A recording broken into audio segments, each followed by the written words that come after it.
विठ्ठल विठ्ठल, मी तुमची शीतल धनगर तुमच्यासाठी घेऊन आली पुन्हा एक नवीन गोष्ट. परिस्थिती माणसाला घडवते हो.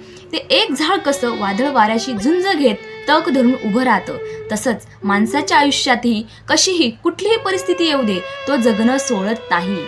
आयुष्यात खूप अनपेक्षित प्रसंग येतात.